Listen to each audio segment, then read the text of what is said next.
I hope you are enjoying listening, and let's begin. Chapter 7, Overcoming Obstacles.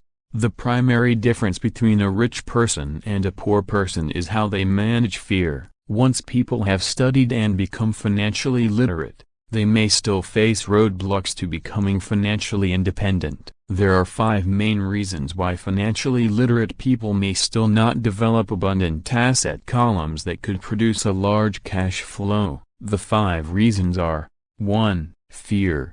2. Cynicism. 3. Laziness. 4. Bad habits. 5. Arrogance. Overcoming fear. I have never met anyone who really likes losing money, and in all my years, I have never met a rich person who has never lost money, but I have met a lot of poor people who have never lost a dime investing. That is, the fear of losing money is real.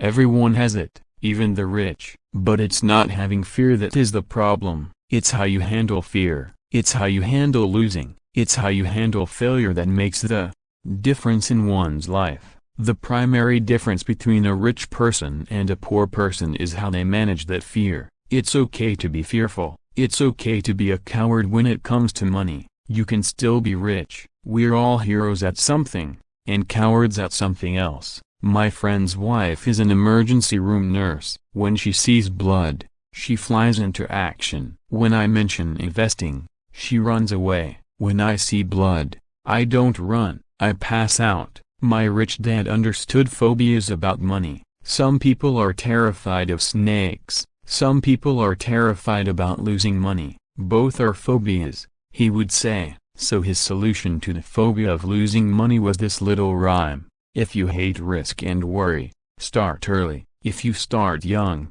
it's easier to be rich. I won't go into it here, but there's a staggering difference between a person who starts investing at age 20 versus age 30. The purchase of Manhattan Island is said to be one of the greatest bargains of all time. New York was purchased for $24 in trinkets and beads, yet if that $24 had been invested at 8% annually, that $24 would have been worth more than $28 trillion by 1995. Manhattan could be repurchased with money left over to buy much of Los Angeles. But what if you don't have much time left or would like to retire early? How do you handle the fear of losing money? My poor dad did nothing. He simply avoided the issue, refusing to discuss the subject. My rich dad, on the other hand, recommended that I think like a Texan. I like Texas and Texans, he used to say. In Texas, everything is bigger. When Texans win,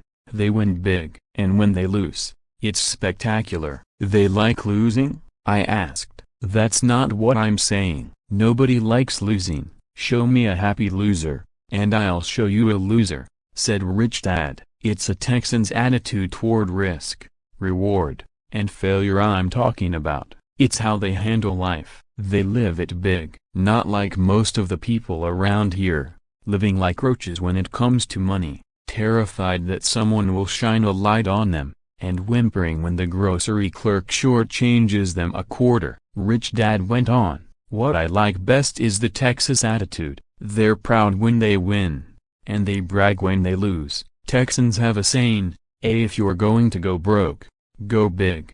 You don't want to admit you went broke over a duplex. He constantly told Mike and me that the greatest reason for lack of financial success was because most people played it too safe. People are so afraid of losing that they lose, were his words. Fran Tarkenton, a one-time great NFL quarterback, says it's still another way. Winning means being unafraid to lose. In my own life, I've noticed that winning usually follows losing.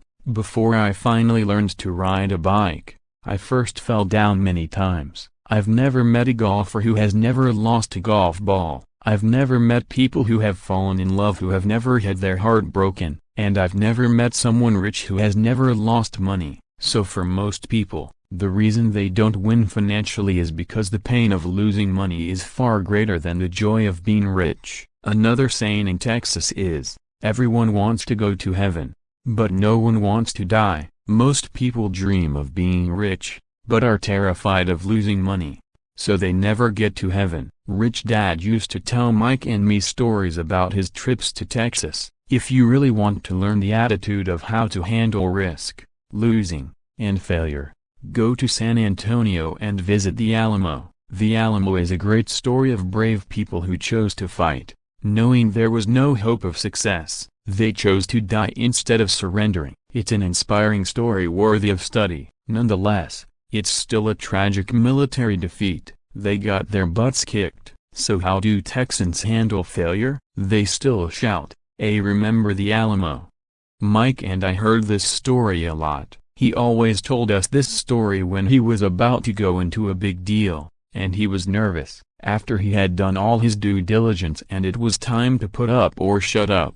He told us this story every time he was afraid of making a mistake or losing money. He told us this story. It gave him strength, for it reminded him that he could always turn a financial loss into a financial win. Rich Dad knew that failure would only make him stronger and smarter. It's not that he wanted to lose, he just knew who he was and how he would take a loss. He would take a loss and make it a win. That's what made him a winner and others losers. It gave him the courage to cross the line when others backed out. That's why I like Texans so much, he would say. They took a great failure and turned it into inspiration. A broken bar is well a tourist destination that makes them millions. But probably his words that mean the most to me today are these: Texans don't bury their failures, they get inspired by them. They take their failures and turn them into rallying cries. Failure inspires Texans to become winners. But that formula is not just the formula for Texans, it is the formula for all winners. I've said that falling off my bike was part of learning to ride.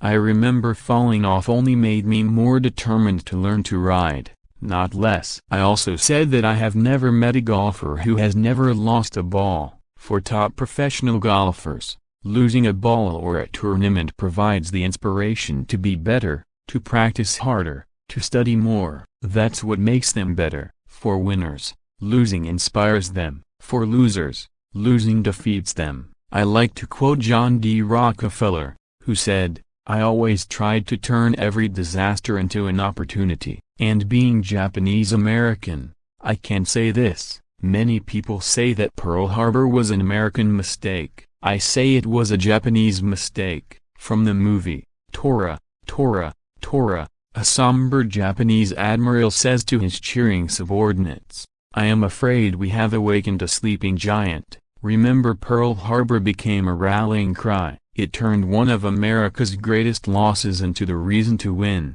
This great defeat gave America strength, and America soon emerged as a world power. Failure inspires winners, and failure defeats losers. It is the biggest secret of winners. It's the secret that losers do not know. The greatest secret of winners is that failure inspires winning. Thus, they're not afraid of losing. Repeating Fran Tarkenton's quote, "Winning means being unafraid to lose." People like Fran Tarkenton are not afraid of losing, because they know who they are. They hate losing, so they know that losing will only inspire them to become better. There is a big difference between hating losing and being afraid to lose. Most people are so afraid of losing money that they lose. They go broke over a duplex. Financially, they play life too safe and too small. They buy big houses and big cars, but not big investments. The main reason that over 90% of the American public struggles financially is because they play not to lose. They don't play to win.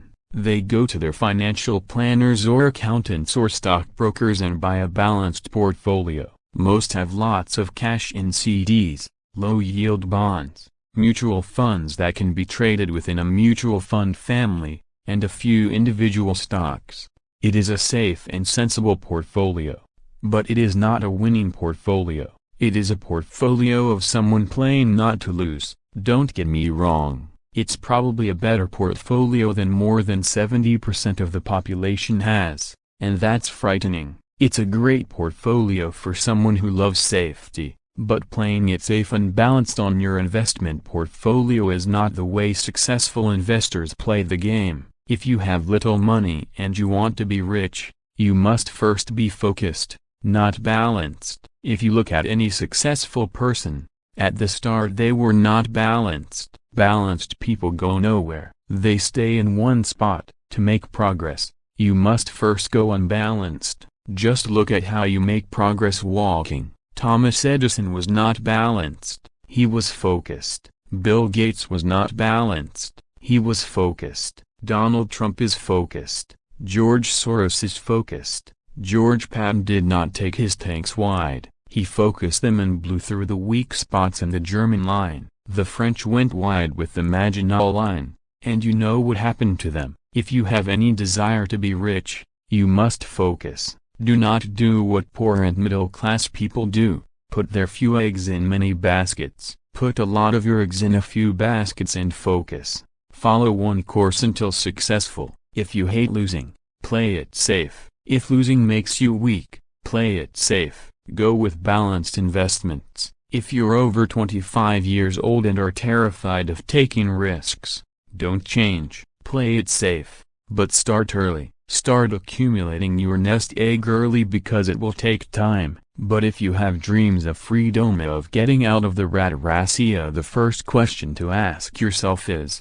how do I respond to failure? If failure inspires you to win, maybe you should go for it, but only maybe. If failure makes you weak or causes you to throw temper tantrums like spoiled brats who call attorneys to file lawsuits every time something doesn't go their way, then play it safe. Keep your daytime job, or buy bonds or mutual funds. But remember, there is risk in those financial instruments also, even though they may appear safe. I say all this, mentioning Texas and Fran Tarkenton, because stacking the asset column is easy. It's really a low-aptitude game. It doesn't take much education. 5th grade math will do. But building your asset column is a game in which attitude plays a major role. It takes guts, patience, and a great attitude toward failure. Losers avoid failing, and failure turns losers into winners. Just remember the Alamo, overcoming cynicism. The sky is falling.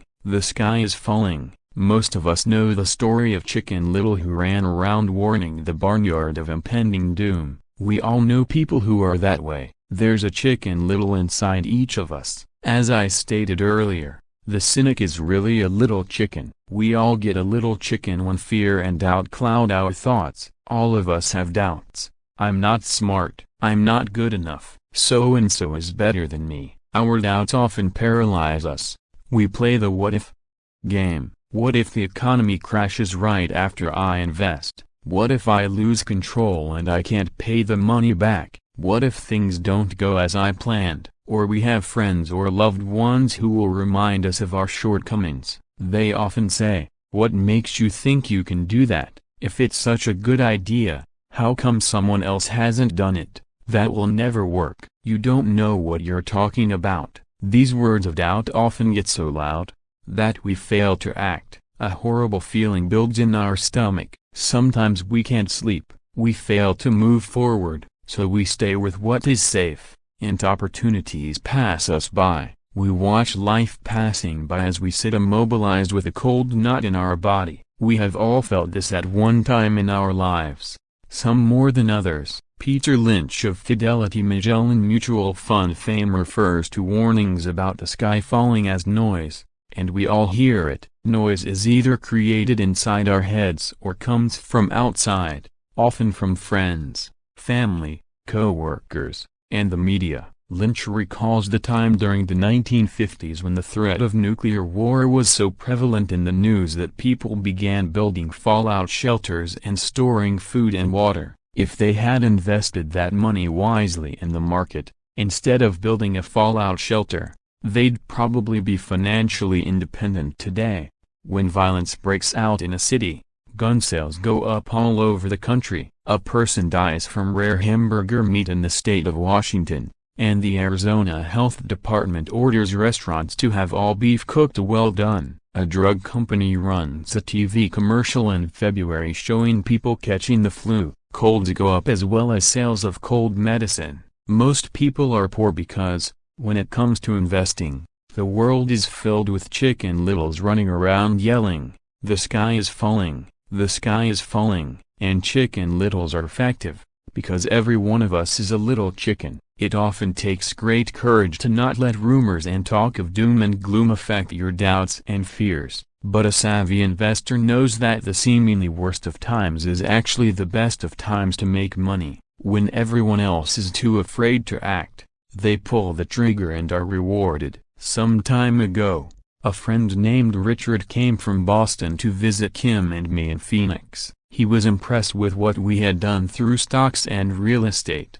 The Phoenix real estate prices were depressed. We spent 2 days showing him what we thought were excellent opportunities for cash flow and capital appreciation. Kim and I are not real estate agents, we are strictly investors. After identifying the unit in a resort community, we called an agent who sold it to him that afternoon. The price was a mere $42,000 for a 2-bedroom townhome. Similar units were going for $65,000. He had found a bargain. Excited, he bought it and returned to Boston. 2 weeks later, the agent called to say that our friend had backed out. I called immediately to find out why. All he said was that he talked to his neighbor, and his neighbor told him it was a bad deal. He was paying too much. I asked Richard if his neighbor was an investor. Richard said he was not. When I asked why he listened to him, Richard got defensive and simply said he wanted to keep looking.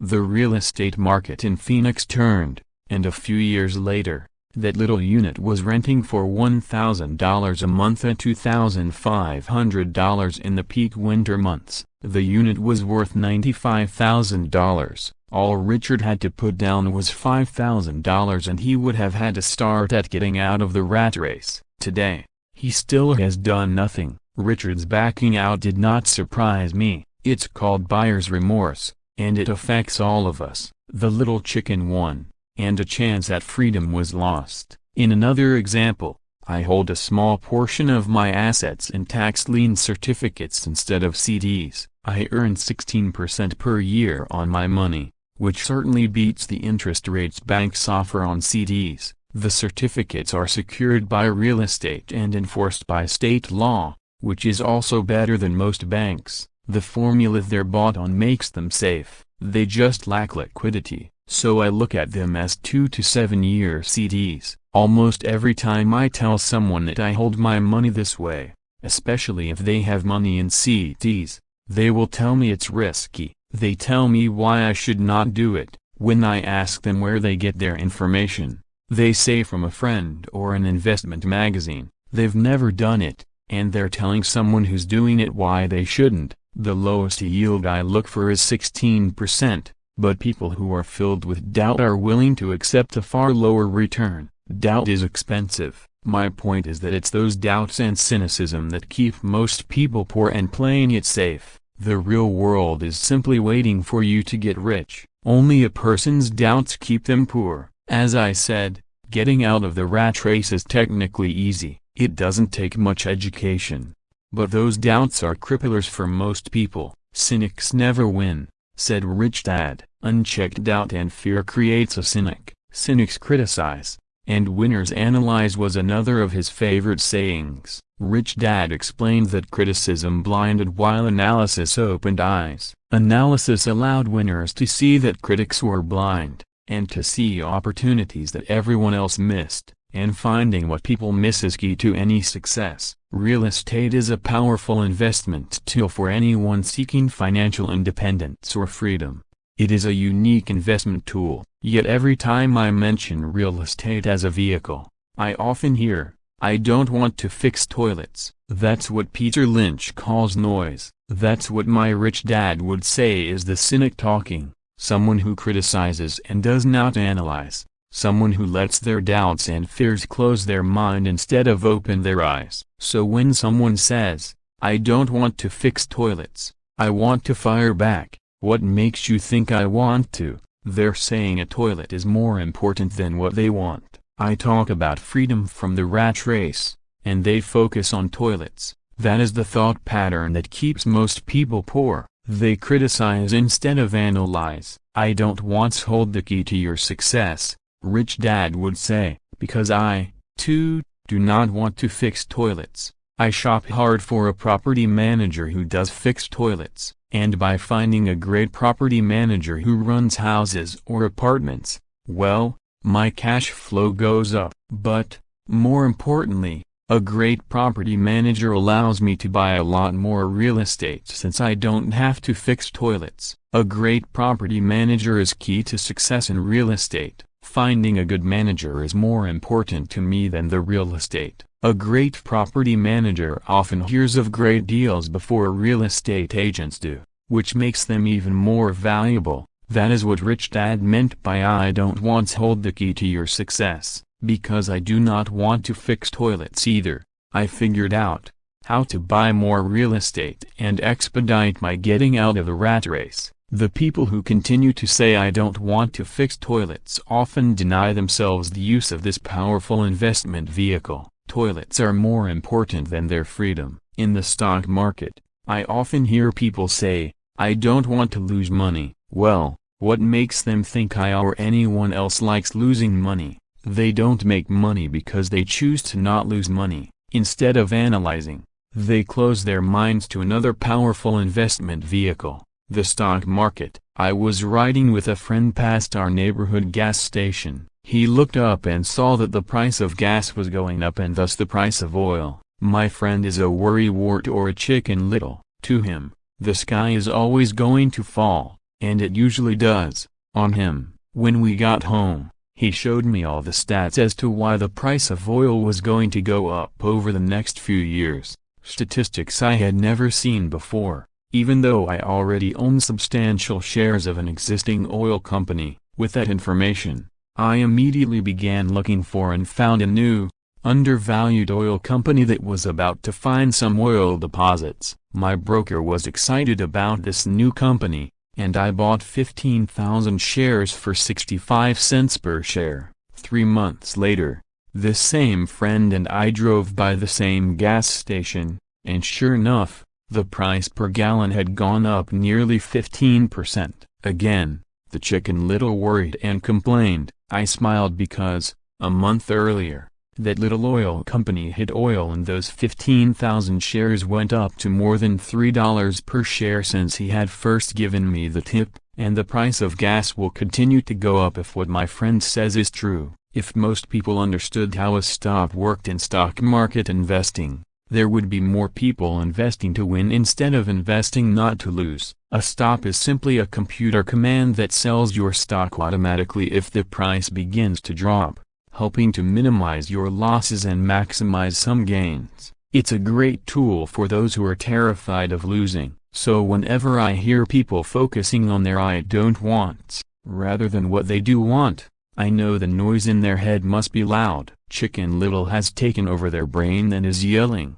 "The sky is falling, and toilets are breaking," so they avoid their "don't wants," but they pay a huge price. They may never get what they want in life. Instead of analyzing, their inner Chicken Little closes their mind. Rich Dad gave me a way of looking at Chicken Little. Just do what Colonel Sanders did. At the age of 66, he lost his business and began to live on his Social Security check. It wasn't enough. He went around the country selling his recipe for fried chicken. He was turned down 1,009 times before someone said yes, and he went on to become a multimillionaire at an age when most people are quitting. He was a brave and tenacious man. Rich Dad said of Harlan Sanders, "So when you're in doubt and feeling a little afraid, just do what Colonel Sanders did to his little chicken. He fried it." Overcoming laziness. Busy people are often the most lazy. We have all heard stories of a businessman who works hard to earn money. He works hard to be a good provider for his wife and children. He spends long hours at the office and brings work home on weekends. One day he comes home to an empty house. His wife has left with the kids. He knew he and his wife had problems, but rather than work to make the relationship strong, he stayed busy at work. Dismayed, his performance at work slips and he loses his job. Today, I often meet people who are too busy to take care of their wealth, and there are people too busy to take care of their health. The cause is the same. They're busy, and they stay busy as a way of avoiding something they do not want to face. Nobody has to tell them. Deep down they know, In fact, if you remind them, they often respond with anger or irritation. If they aren't busy at work or with the kids, they're often busy watching TV, fishing, playing golf, or shopping, yet deep down they know they are avoiding something important. That's the most common form of laziness. Laziness by staying busy. So what is the cure for laziness? The answer is a little greed. For many of us, we were raised thinking of greed or desire as bad. Greedy people are bad people, my mom used to say. Yet we all have inside of us this yearning to have nice, new, or exciting things. So to keep that emotion of desire under control, often parents find ways of suppressing that desire with guilt. You only think about yourself. Don't you know you have brothers and sisters? Was one of my mom's favorites. You want me to buy you what?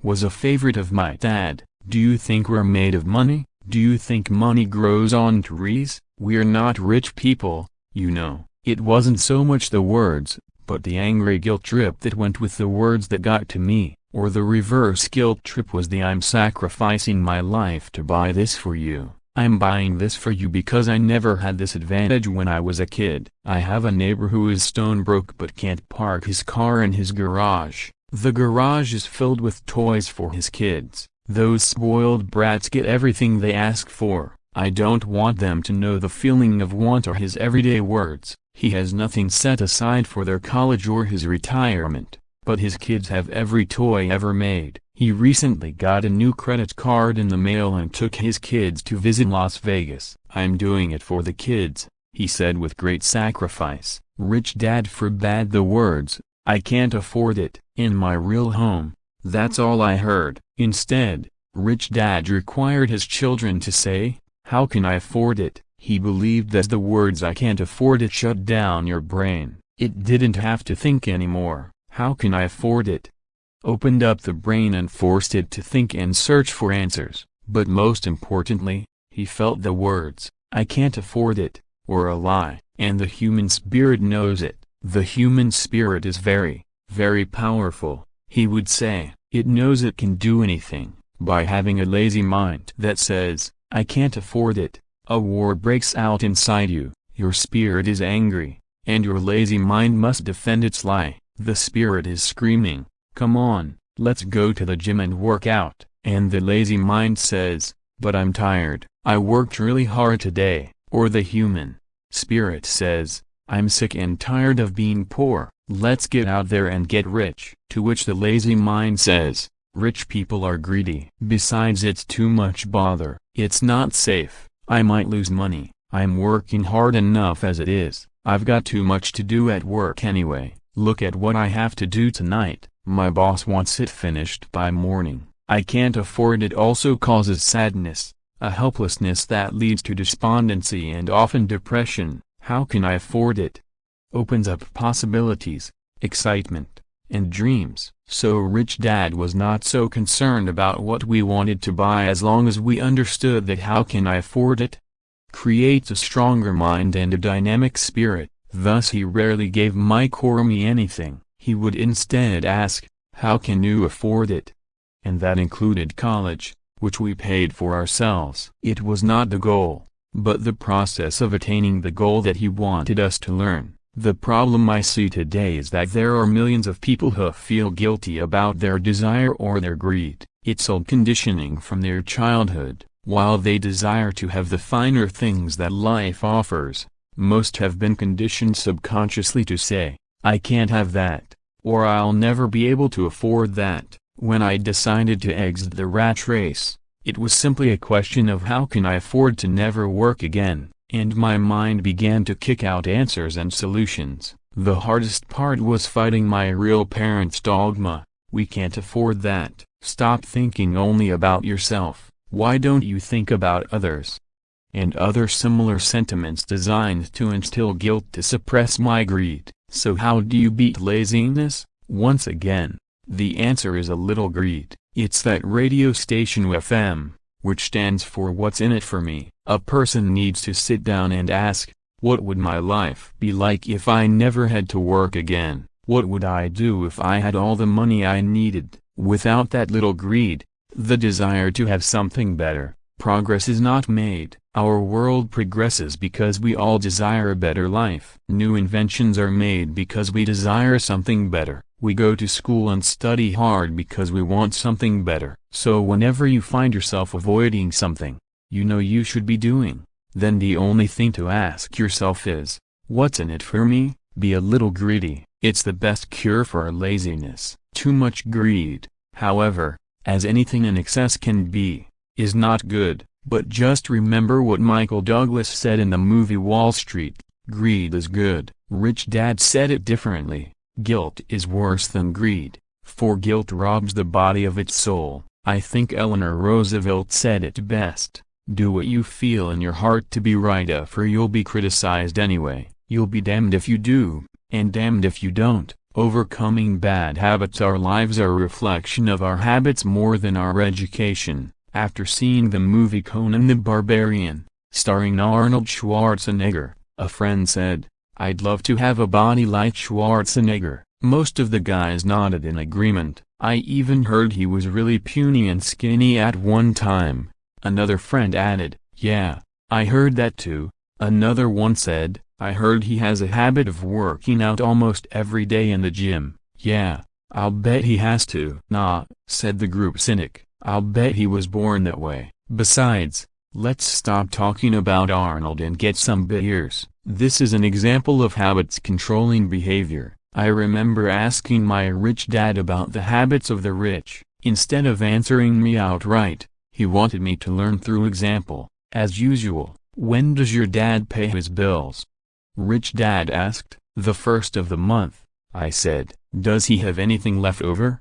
He asked. Very little, I said. That's the main reason he struggles, said Rich Dad. He has bad habits. Your dad pays everyone else first. He pays himself last, but only if he has anything left over, which he usually doesn't, I said. But he has to pay his bills, doesn't he? You're saying he shouldn't pay his bills? Of course not, said Rich Dad. I firmly believe in paying my bills on time. I just pay myself first, before I pay even the government. But what happens if you don't have enough money? I asked. What do you do then? The same, said Rich Dad. I still pay myself first, even if I'm short of money. My asset column is far more important to me than the government. But, I said, don't they come after you? Yes, if you don't pay, said Rich Dad. Look, I did not say not to pay. I just said I pay myself first,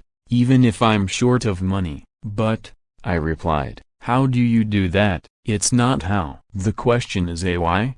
Rich Dad said, okay, why? Motivation, said Rich Dad. Who do you think will complain louder if I don't pay me, or my creditors? Your creditors will definitely scream louder than you, I said, responding to the obvious. You wouldn't say anything if you didn't pay yourself. So you see, after paying myself, the pressure to pay my taxes and the other creditors is so great that it forces me to seek other forms of income. The pressure to pay becomes my motivation. I've worked extra jobs, started other companies, traded in the stock market, anything just to make sure those guys don't start yelling at me. That pressure made me work harder, forced me to think, and all in all, made me smarter and more active when it comes to money. If I had paid myself last, I would have felt no pressure, but I'd be broke. So it is the fear of the government or other people you owe money to that motivates you? That's right, said Rich Dad. You see, government bill collectors are big bullies. So are bill collectors in general. Most people give in to these bullies. They pay them and never pay themselves. You know the story of the 98-pound weakling who gets sand kicked in his face. I nodded. I see that ad for weightlifting and bodybuilding lessons in the comic books all the time. Well, most people let the bullies kick sand in their faces. I decided to use the fear of the bully to make me stronger. Others get weaker. Forcing myself to think about how to make extra money is like going to the gym and working out with weights. The more I work my mental money muscles out, the stronger I get. Now I'm not afraid of those bullies. I liked what Rich Dad was saying. So if I pay myself first, I get financially stronger, mentally and fiscally. Rich Dad nodded. And if I pay myself last, or not at all, I get weaker. So people like bosses, managers, tax collectors, bill collectors, and landlords push me around all my life just because I don't have good money habits. Rich Dad nodded. Just like the 98-pound weakling, overcoming arrogance. What I know makes me money, what I don't know loses me money. Every time I have been arrogant, I have lost money, because when I'm arrogant, I truly believe that what I don't know is not important. Rich Dad would often tell me, I have found that many people use arrogance to try to hide their own ignorance. It often happens when I am discussing financial statements with accountants or even other investors. They try to bluster their way through the discussion. It is clear to me that they don't know what they're talking about. They're not lying, but they are not telling the truth. There are many people in the world of money, finances, and investments who have absolutely no idea what they're talking about. Most people in the money industry are just spouting off sales pitches like used car salesmen. When you know you're ignorant in a subject, start educating yourself by finding an expert in the field or a book on this subject. Thanks for listening. We will meet in next chapter, Chapter 8, Getting Started.